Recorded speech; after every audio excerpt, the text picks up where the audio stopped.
3 a.m., and I was sweating like a lost traveler in a desert. The heat was unbearable, the kind that clings to your skin and refuses to let go. August in the Midwest can feel like another level of torment, except even the worst places have some sense of order.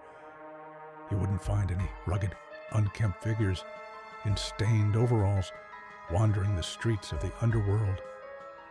I was somewhere near the border of two forgettable states, seated at a corner table in Betty's diner. The old Formica table wobbled slightly, one leg propped up by what looked like a fossilized rodent.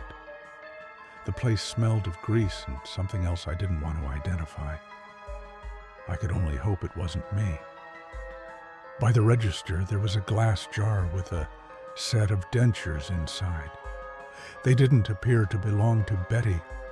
She still had a decent set of teeth, though their various shades of brown and green told a story of their own. I had driven straight through from the southern border, pushing through dust storms, flash floods, and swarms of insects the size of small birds. 30 sleepless hours in a barely functioning rig, no air conditioning, no working suspension, and a seat so stiff it might as well have been made of stone.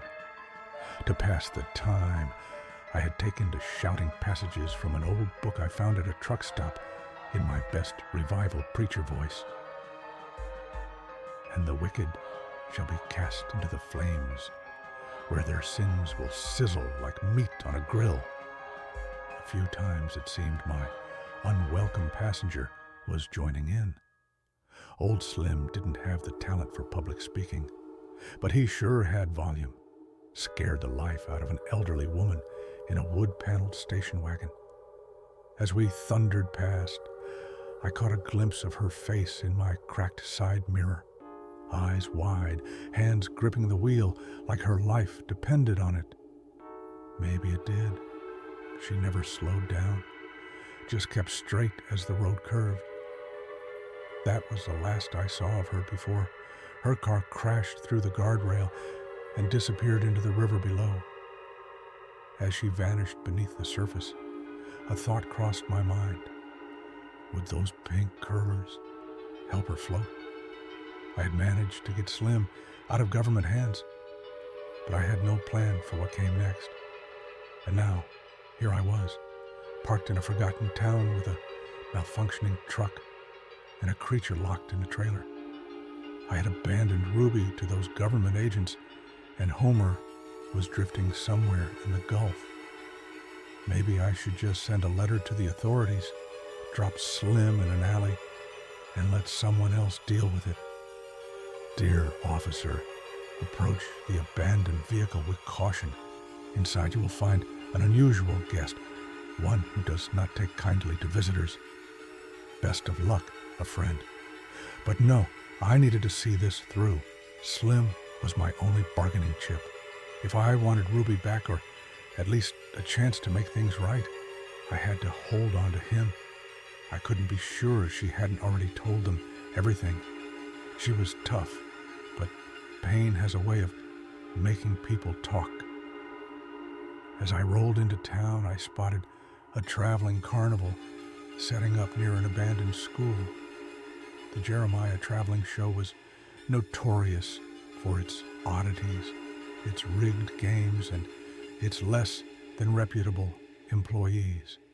Most of its workers came straight out of correctional institutions.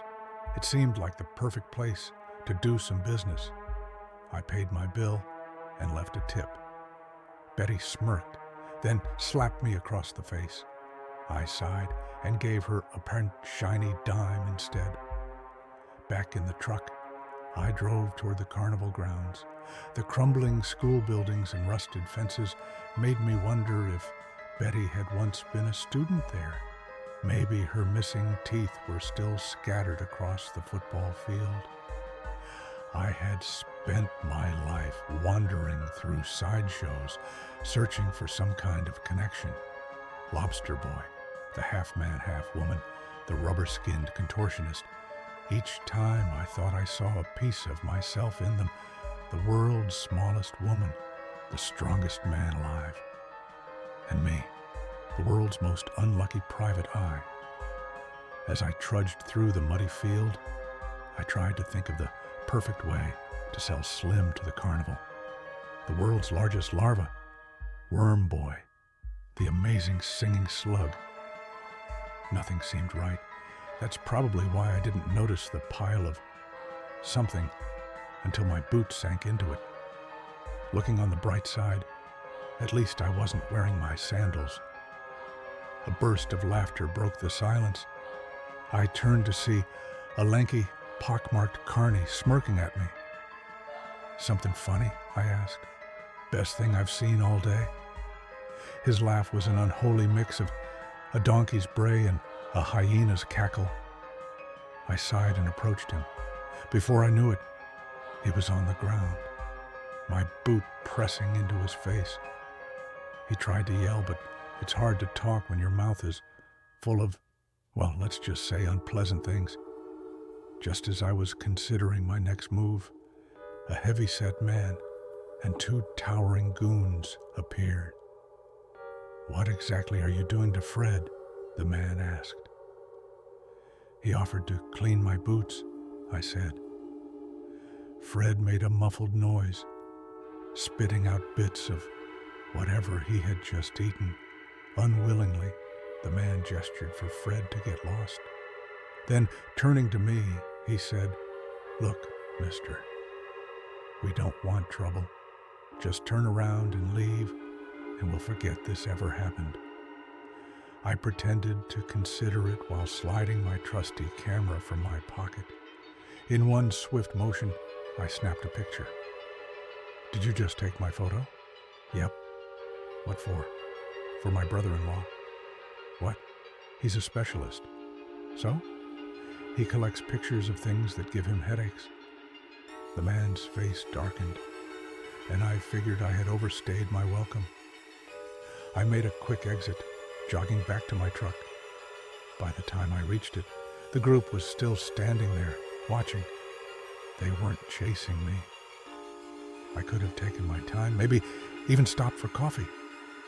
Feeling slightly ridiculous, I checked the back of the truck, not because I needed to, but because I wanted to.